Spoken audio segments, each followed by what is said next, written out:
রাধে রাধে বন্ধুরা, কেমন আছো সবাই? আশা করি সবাই ভালো আছো, আমিও ভালো আছি। আজ হচ্ছে শুভ জন্মাষ্টমী। প্রত্যেক বছরের মতো এবারও আমার বাড়িতে জন্মাষ্টমী পালন করা হবে। আর জানো, এই জন্মাষ্টমীটা না, আমি আমার জ্ঞান হওয়ার আগে থেকে জন্মাষ্টমীর উপোস করি।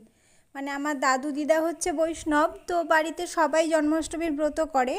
তো আমি যখন অনেক ছোট, আমার 4 সাড়ে 4 বছর এরকম বয়স, তখন থেকে সবাইকে দেখে আমিও আর কি জন্মাষ্টমী করতাম। কীরকম বলো তো, দাদু বলতো কি, সারাদিন উপোস করে থাকতে পারবি না, সকালবেলায় হচ্ছে ভাত খেয়ে স্নান করে নিবি, তারপরে আর কিছু খাবি না। তো সেরকমভাবেই আর কি আমিও ওটাই আর কি মানতাম। সকালবেলায় ভাতটা খেয়ে নিতাম, খেয়ে চান করে তারপরে আর সারাদিন কিছু খেতাম না। মা বলে, আমার যদিও এই সমস্ত মনে নেই, তো এইভাবেই আর কি আমি জন্মাষ্টমী করতাম। তারপরে একটু বড় হওয়ার পরে, ওই 7-8 বছর বয়স হওয়ার পরে আমি প্রত্যেক বছর জন্মাষ্টমী করি। এখনও পর্যন্ত কোনো দিন আমি বাদ দিইনি জন্মাষ্টমী করতে। তো এবছরও সেরকম জন্মাষ্টমী করব। আর আমি গোপাল নিয়েছি আমার ঘরে আজকে 5 বছর হলো, আজকের জন্মাষ্টমীতে 5 বছর হবে। 5 বছর আগে আমি গোপাল নিয়েছিলাম। তো জন্মাষ্টমীর দিনই আমি গোপাল প্রতিষ্ঠা করি। তারপর থেকে তো আরোই ভালো করে করার চেষ্টা করি, সমস্ত নিয়মকানুন করে যেরকম আমার মনে হয় সেরকমভাবেই করি। আর তারপর মাও আমাকে রাধারানী এনে দিয়েছে। রাধারানীর বয়সও 3 বছর হয়ে গেল, 3 সাড়ে 3 বছর হলো। তো সেইভাবে আর কি রাধা অষ্টমীটা করা হয় না, জন্মাষ্টমীর দিনই আর কি একসঙ্গে গোপাল রাধারানীকে স্নান করিয়ে জন্মাষ্টমী করি। তো দেখতে থাকো আজকের ভিডিওটা, আশা করি তোমাদের অনেক বেশি ভালো লাগবে। আর দেখো, এদিকে আমি সমস্ত ঠাকুর ঘর গুছিয়ে নিয়েছি, সুন্দর করে জামা পরিয়ে দিলাম গোপালকে। নতুন জামা যেগুলো এনেছিলাম আগের দিন, সেগুলো তো তোমাদের সাথে দেখানো হয়নি, তো সেটাই আর কি দেখালাম। আর সেই সমস্ত জামাগুলো সকালবেলায় আমি সুন্দর করে পরিষ্কার করে গোপাল স্নান করিয়ে তারপর পরিয়ে দিলাম। আবার যেহেতু স্নান করানো হবে রাতে, তো এদিকে দেখো, আমি বাজার নিয়ে এসছে দাদা, সেগুলো গুছিয়ে নিয়ে এবার সোজা রান্নাঘরে চলে আসলাম রান্না করার জন্য। সমস্ত রান্না কিন্তু আজকে গোপালের জন্যই হবে। বাড়িতে সেরকম একটা রান্না হবে না, বাড়ির কারোর জন্য সেরকম হবে না, সবাই মোটামুটি উপোস থাকবে। আর দাদার জন্য হালকা কিছু করে দেবো, ও খেয়ে নেবে। তো এদিকে দেখো, আমাদের পাশের বাড়িতে একটা মেয়ে, ও উপোস করেছিল, তো ও এসছে হাতে হাতে গোছাতে। ওদের বাড়িতে গোপাল নেই, তো আমার গোপাল নিয়েই আর কি জন্মাষ্টমী করব। সবাই মিলে একসঙ্গে করলে অনেকটা বেশি ভালো লাগবে। আর জানো তো, ছোটোবেলায় একসাথে অনেকে মিলে করতাম। এই যে মেয়েটা এসছে, ওর দিদিও থাকতো, বান্ধবীর মতো, আমার বোনের বান্ধবী। তারপর আরও সবাই, দিদি বোন পাড়ায় যত ছিল, সবাই মিলে আমাদের বাড়িতে করতাম, দিদাদের বাড়িতে, আমাদের বাড়িতে না, দিদাদের বাড়িতে। তো সবাই মিলে কিন্তু খুব মজা হতো। তো যাই হোক, দেখো দুপুরবেলায় স্নান টান করে মা এদিকে পুজো দিয়ে নিয়েছে, আমরাও স্নান করে তারপর ঠাকুরঘর গুছিয়ে দিয়েছি। তো এবার আসলাম একটু সাবু মাখা করতে। পুজো দেওয়া যেহেতু হয়ে গেছে, হালকা কিছু খাওয়া দাওয়া করে নেব। আর এটা কি বলো তো, জন্মাষ্টমী বা গোপাল পুজো করতে গেলে একদম নির্জলা উপোস বা একদম না খেয়ে থাকবো এরকম কোনো ব্যাপার না। তুমি ভাত রুটি মুড়ি বাদ দিয়ে তুমি সাবু ফল এই সমস্ত খেয়েও কিন্তু পুজো দিতে পারো, গোপাল পুজো দিতে পারো। তো সেটাই আর কি ছোটোবেলা থেকে দেখে এসেছি। তো এখানে সবার জন্য অল্প করেই আর কি সাবু মাখলাম, মামি দিদা তারপর আমরা আমরা যেহেতু 3জনা উপোস ছিলাম বাড়িতে। তো সবাই মিলে এবার একটু সাবু মাখা খেয়ে নেব। আর সাবু মাখা খেতে কে কে ভালোবাসো অবশ্যই আমাকে কমেন্ট করে জানিও। আমি না খুব একটা ভালোবাসি না, কিন্তু এই যে প্রত্যেকবার আমি যখন সাবু মাখা করি, আমার শুধু আমার কাকির কথা মনে পড়ে। আমার কাকি সাবু মাখা খেতে ভীষণ ভালোবাসে। কাকি সাবু মাখা খাওয়ার জন্যই উপোস করে, এরম একটা ব্যাপার। সাবু মাখা কোনো ফল সেরকম খায় না, কিন্তু সাবু মাখা খেতে ভীষণ ভালোবাসে। তো আজকেও সাবু মাখা করার সময় আমি কাকির কথা বারবার করে বলছিলাম যে কাকি থাকলে ভালো হতো, নালে ফ্রিজে রেখে দিই, কাকি 2 দিন পরে এসে খাবে। তো এরকম আর কি মজা করছিলাম। তো এদিকে দেখো, নারকেল কোরানো হয়ে গেছে, নাড়ু করব, আর কি কি করব অবশ্যই তোমাদের সাথে শেয়ার করব। তো এদিকে দেখো, তালের বড়া তো অবশ্যই করতেই হবে, তালের বড়াটা তো লাগেই। আর তারপর আজকে যা যা রান্না হবে সমস্ত কিছু কিন্তু তালের তাল দিয়ে, তাতে অল্প আর বেশি বলে কথা না, সব রান্নাতেই আজকে তাল দিতে হবে। মানে এটা হচ্ছে শ্রীকৃষ্ণের একটা খুব পছন্দের ফল। আমি যদিও জানি না এর কোনো কিছু, তো শুনেছি যে ভগবান শ্রীকৃষ্ণ খুব পছন্দ করতো, যেহেতু তার জন্ম ভাদ্র মাসে। আর ভাদ্র মাসের ফল হচ্ছে তাল, এই সময়কার এই সিজনের ফল হচ্ছে তাল। তো সেই হিসেবে ভগবান শ্রীকৃষ্ণ তাল খুব পছন্দ করতো। তো সেই জন্য আজকে সমস্ত রান্না, ভোগের যত রান্না হবে সব কিছুর মধ্যে একটু হলেও আর কি তাল দেওয়া হবে। তো এদিকে দেখো, নাড়ুর জন্য সমস্ত নারকেলটা ভালো করে পাক দিয়ে নেওয়া হচ্ছে। ওই গুড় আর চিনি একসাথে সাথে মিক্স করে তারপর নাড়ু করা হবে। তো কিছুটা নারকেল এখান থেকে তুলে রেখে বাকিটা, এটা হচ্ছে পাটিসাপটা পিঠের জন্য পুর করা হচ্ছে। একটু সুজি দিয়ে দিলাম আর একটু তাল আর আরও একটু কিছুটা নারকেল দিয়ে এবার ওই পুরটা করে রেখে দিলাম। একটু ঠান্ডা হবার পর তারপরে হচ্ছে পাটিসাপটাটা করতে হবে। আর এদিকে দেখো নাড়ু করতে চলে আসলাম। খুব বেশি করব না, অল্প অল্প করেই করব সমস্ত রকম, মানে অনেক কিছুই আর কি বানানোর ইচ্ছে আছে, দেখা যাক কতদূর কী বানাতে পারি। আর এদিকে দেখো আমি আর ওই বান্টি আমরা দুজনা চলে আসলাম নাড়ু করতে। নাড়ুটা না খুব একটা ভালো পাক হয়নি, জানি না কেন, তাল দেওয়ার কারণেও হতে পারে। মানে সমস্ত রান্নাতে বা সমস্ত কিছুতে যেহেতু তাল দেওয়া হয়েছে, যে কারণে না সব রান্না খুব একটা পারফেক্ট হয়েছে এরকম কিছু ব্যাপার না। পাটিসাপটাটাও না ভালো ওঠেনি। তারপরে এদিকে আবার ভাবলাম কিছুটা আমরা দুধ পুলি করব। এটার মধ্যেও কিন্তু তাল দেওয়া হয়েছে, মানে ক্ষীরটার ভেতরে তাল দেওয়া হয়েছে, তারপরে পুলি পিঠের ভেতরেও তাল দেওয়া হয়েছে। তো ছোট্ট ছোট্ট একদম খুবই ছোট ছোট করে পুলি পিঠে বানিয়ে নিলাম। তো এর মধ্যে আমি, মা আর বান্টি তিনজনা মিলেই বানালাম। তো বানিয়ে নিয়ে এবার চলে এসেছি পাটিসাপটার যে ব্যাটারটা হয় মানে গোলাটা, ওটাই আর কি করতে। তো এখানে দেখো সুজিটা আমি গ্রেট করে নিয়ে এসেছি, আর সুজির মধ্যে একটু ময়দা আর একটু হচ্ছে চালের গুঁড়ো, যেহেতু দেওয়া যাবে না, শুধু ময়দা সুজি আর সামান্য একটু আটা দেওয়া হয়েছে। তো এবার হচ্ছে তাল কিছুটা পরিমাণে দিয়ে দিল, আর চিনি তো অবশ্যই লাগবে, মিষ্টি না হলে তো মানে পাটিসাপটাটা ভালো লাগবে না। তো এবার দুধ দিয়ে ভালো করে একটা ব্যাটার করা হবে, আর এখান থেকে কিছুটা ব্যাটার না তুলে রাখা হবে, মানে মালপোয়া আর একটা কি পিঠে যেন বানিয়েছিল ওর জন্য। তো কিছুটা ব্যাটার তুলে রেখে বাকিটা এবার মানে পাটিসাপটার জন্য আর কি বানাবে। তো আরও কিছুটা তাল দিয়ে দিল যাতে মিষ্টিটা একটু মানে ভালো হয়। তো চিনি খুব একটা এখানে ব্যবহার করা হয়নি, যেহেতু পুরের মধ্যে বেশ কিছুটা মিষ্টি দেওয়া হয়েছে, সেই জন্য আর কি মিষ্টিটা খুব একটা দিইনি। তো দেখো এদিকে তাল দিয়ে সুন্দর করে একটা ব্যাটার বানানো হবে, যেমন পাটিসাপটার ব্যাটার বানায় সেরকমই, শুধু তালটা একটু মানে অ্যাড করা হয়েছে, এটাই যা। তাছাড়া সব একই আর কি, পাটিসাপটা বানাতে যা যা লাগে সমস্ত কিছুই দেওয়া হয়েছে, শুধু তালটা একটু দেওয়া হয়েছে, মানে বেশি আর কি দেওয়া হয়েছে। তো যাই হোক, এবার সুন্দর করে ব্যাটারটা করে নেবে। আর জানো তো একটা পাটিসাপটাও এইভাবে ওঠেনি, জানি না কেন, তাল দেওয়ার কারণে হতে পারে, এরকমভাবে কখনো বানায়নি মা। তো এইভাবে না বানাতে গিয়ে একটা পাটিসাপটা ওঠেনি। তো তারপরে আমরা অন্যরকমভাবে বানিয়েছি, সেটাও তোমাদের সাথে অবশ্যই শেয়ার করব।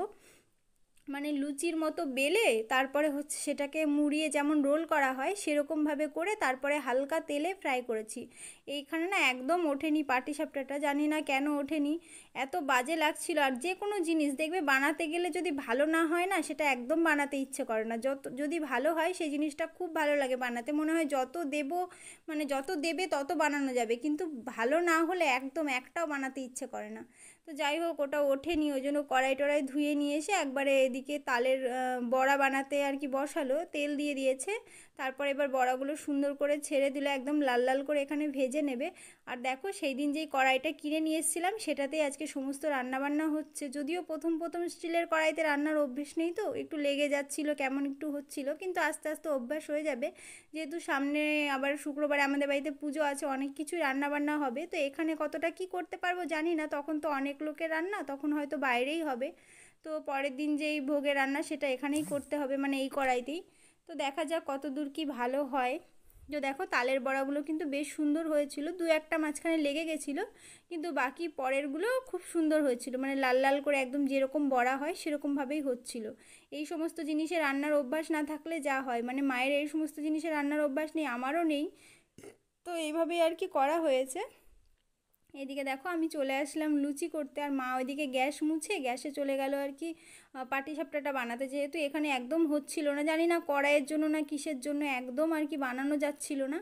তারপর বাধ্য হয়ে এক প্রকার গ্যাসে গিয়ে মানে সমস্ত রান্নাবান্নাগুলো করে নিল। তো যাই হোক, একটু শুয়েছিলাম, হওয়ার পরে ওই ধরো 5টা মতো বেজে গেছিলো। তারপর আধা ঘন্টা একটু শুয়েছিলাম, পিঠ কোমর পুরো লেগে যাচ্ছিলো সারাদিন উপোস করে, তারপরে এই সমস্ত কাজ বাজে না অনেকটাই খাটনি হয়ে গেছিলো। এদিকে দাদা আর ভাই এসেছিলো বেলুনগুলো টানিয়ে দিতে সুন্দর করে আর কি, গোপালের যেহেতু জন্মদিন বেলুন তো টানাতেই হবে। তো আমি ওইদিকে রেডি হয়ে একদম স্নান করে রেডি হয়ে চলে আসলাম। আর না একটু ঝাল ঝাল করে ঘুগনি করেছিলাম, মানে পুজোর পরে আর কি খাওয়াই যায়, এরকম কোনো ব্যাপার না যে খাই না, আমরা তো অন্তত মানে ভাতটা খাই না, কিন্তু এমনি সমস্ত নিরামিষভাবে সব কিছু করলে খাওয়া যায়। দেখো কত সুন্দর করে এদিকে সাজিয়েছে। তো এদিকে বড় মামি ভাইরা সবাই চলে এসেছিলো, আর পাড়া থেকেও সবাই মোটামুটি চলে এসেছিলো। তো তারপরে এবার দিদার ঘরে আসলাম, যেহেতু দিদার ঘরে আগে পুজো হবে, তারপর আমাদের ঘরে পুজো হবে। আর দিদা দেখো কত সুন্দর করে সাজিয়েছে, কত ভালো লাগছে দেখতে, তাই না? তো দিদার ঘরেরও দুটো গোপাল, মানে এটা কিন্তু আমাদের অনেক পুরনো গোপাল, মানে দিদাই প্রথমে আর কি গোপাল পুজো করতো, তারপর আস্তে আস্তে আমরা সবাই গোপাল নিয়েছি।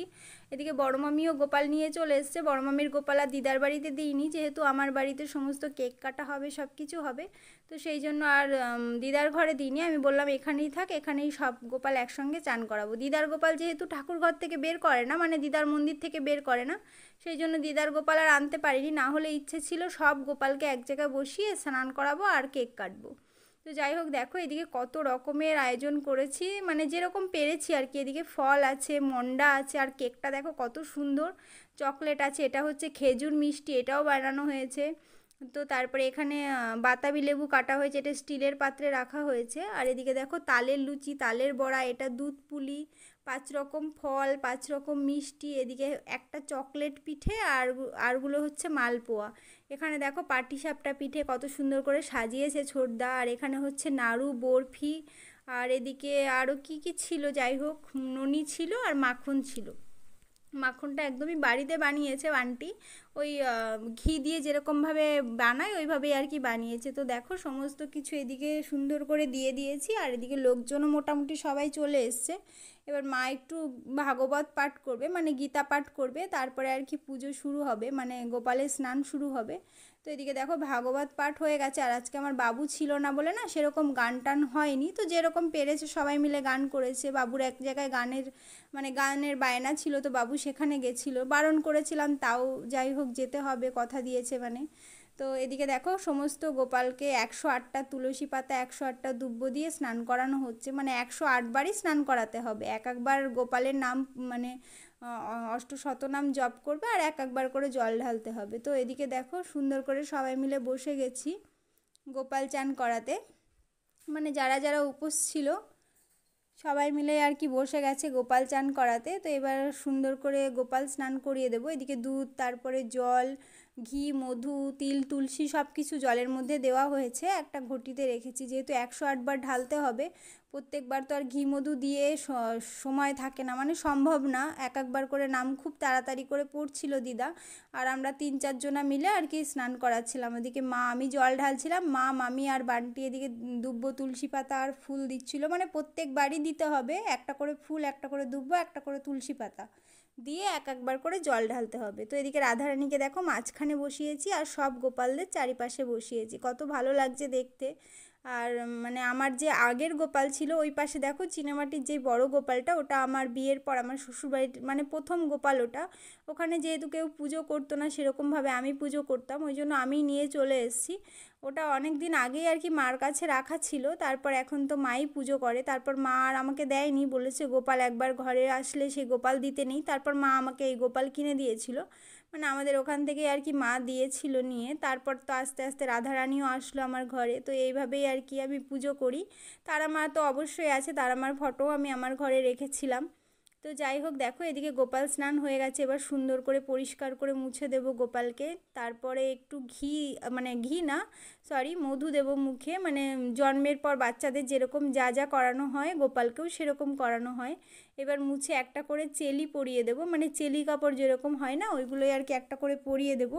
আর কি বলো তো, এই সময় না মালা তাগাও পরাতে হয়, মানে তুলসীর মালা আর তাগা যেরকম পরায়, কিন্তু আমার হচ্ছে মামির যেহেতু গোপাল আসবে আমি জানি না, মামির 2 গোপাল নিয়ে এসছে, আর আমার গোপালের জন্য শুধু মালা তাগা এনেছিলাম, সেই জন্য না কাউকেই পরানো হয়নি, মানে আমি তো জানি না মামির গোপাল আসবে, তো সেই কারণে আর কি মামির গোপালের জন্য আনিনি বলে কোনো গোপালকেই পরাইনি, মানে 2টো গোপালকে পরাবো আর 2জনকে পরাবো না, এটা তো হয় না।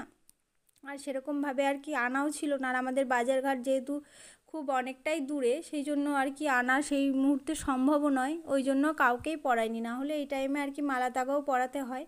তো দেখো সুন্দর করে আঁচলের মধ্যে এবার আমি নিয়েছি, নিয়ে একটু করে মধু খাইয়ে দিলাম, এটা হচ্ছে রাধারানী। আর গোপালদের সবাই মোটামুটি কোলে নিয়েছিল, কোলে নিয়ে যেমন বাচ্চারা, মানে বাচ্চা জন্মের পর যেরকম আর কি আদর করে ওরকমভাবেই আদর করছিল সবাই নিয়ে। তো দেখো কত সুন্দর লাগছে দেখতে, চান করানোর পর যেন আরও বেশি মানে গাটা সুন্দর লাগছে, একদম বাচ্চাদের মতো সুন্দর করে আদর করে দিচ্ছে সবাই মিলে আর কি, সবাই চকলেট খাওয়ার টাকা দিচ্ছে, এরমভাবেই আর কি করে। তো যাই হোক, এবার সবার কাছ থেকে নিয়ে আমি একটা একটা করে জামা পরিয়ে দেবো। যে জামাগুলো এনেছিলাম, যেহেতু একটাই জামা এনেছিলাম সবার জন্য, সেই জন্য আর কি ওই জামাগুলোই আবার পরিয়ে দিয়ে এবার সুন্দর করে সাজিয়ে দেবো। যেমনভাবে সাজানো ছিল সেরকমভাবে আর কি সাজিয়ে দেবো, মানে চুল, তারপরে হার, কানের সমস্ত কিছু পরিয়ে দেবো, দিয়ে মোটুক, চোরা সমস্ত কিছু সবাইকেই পরিয়ে দেবো। আর ওইদিকে দেখো ওই গোপালকেও পরানো হচ্ছে। তো এরপর একবারে কেকটা কেটে নেব, কেটে নিয়ে তারপরে সবাইকে আর কি বসিয়ে দেবো। আর এদিকে দেখো বাচ্চাদের যেমন জন্মদিন পালন করা হয় সেরকমভাবে আর কি সমস্ত বাচ্চা কাচ্চা ছিল, তখন আমি কাউকে ঘুমাতে দিইনি। আমি বলছিলাম যে কেউ কিন্তু ঘুমাবি না, সবাই কেক কাটবো, তারপরে সবাই বাড়িতে প্রসাদ নিয়ে যেয়ে তারপরে ঘুমাবি। তো ওরা সবাই খেলছিল, তারপর সবাইকে ডাকা হলো, এসে তারপর এবার আমি একজনাকে কোলে নিয়েছিলাম, আর সবাই আশেপাশে ছিল যেহেতু অনেক মানুষই ছিল। তো সেই জন্য দেখো এদিকে কেক কেটে আমি এবার সবাইকে একটু একটু করে খাইয়ে দিচ্ছি। এই কেকটা না অর্ডার দেওয়া ছিল না, এখন দেখবে মিষ্টির দোকানে কেক এরকম পাওয়াই যায় জন্মাষ্টমীর আগে, মানে এগলেস কেক। তো সেটাই আনা হয়েছে। আর এদিকে সব গোপালদেরকে আমি খাইয়ে দিচ্ছি একটু করে কেক, তারপরে একটু করে চকলেটও সবাইকে আমি খাইয়ে দিয়েছি। মানে 5-6টা মতো চকলেট আনা হয়েছিল, গোপালদেরকে একটু খাইয়ে দিয়ে হাতে দিয়ে তারপরে বাচ্চাগুলোকে আমি চকলেটগুলো দিয়ে দিয়েছিলাম। মানে যত বাচ্চা ছিল সবাইকে একটু একটু করে, মানে একটা একটা করে চকলেট হয়ে গেছিলো, 3-4টে মতো বাচ্চা ছিল, সবাইকে একটা একটা করে চকলেট আমি দিয়ে দিয়েছিলাম। আর দেখো কেকটা দেখতে এত সুন্দর লাগছে, মানে কি বলবো। তো যাই হোক, এদিকে কেক কাটা হয়ে গেছে, তারপরে এবার তারা মায়ের আরতি, গোপালের আরতি সব করে নিচ্ছে মা। আর এই টাইমে দেখো কেমন অন্ধকার এসছে, মানে লাইটটা সেরকম একটা জোর ছিল না বাইরের লাইটে। তো যাই হোক, সামনের পুজোতে আমি পুরো আরতিটাই তোমাদের সাথে শেয়ার করব, আমাদের তারা মায়ের আরতি। খুব সুন্দর লাগে জানো তো আরতি দেখতে। তো যাই হোক, দেখো এদিকে পুজো টুজো হয়ে গেছে, এদিকে গান করছিল সবাই মিলে, আর মা ওইদিকে আরতি করছিল। তো এর মধ্যে প্রসাদও সব বের করে নিয়েছি। আর এই প্রসাদ খেয়েই না আজকে সবাই মিলে আর কি সবার মোটামুটি পেট ভরে গেছে, এত প্রসাদ মানে হয়েছে। তো সবার বাড়িতে আর যাওয়ার ইচ্ছে ছিল, পাশের বাড়িতে যাব, কিন্তু তারপর আর সময় হয়ে ওঠেনি। তো আজকের দিনটা তো এরকমভাবে সুন্দরভাবে কাটলো। তোমাদের কার কেমনভাবে কেটেছে আজকের দিনটা অবশ্যই জানিও আমাকে কমেন্ট করে, আমি তোমাদের সবার কমেন্টের আশায় থাকবো। তো সবাই সুস্থ থেকো, ভালো থেকো, রাধে রাধে।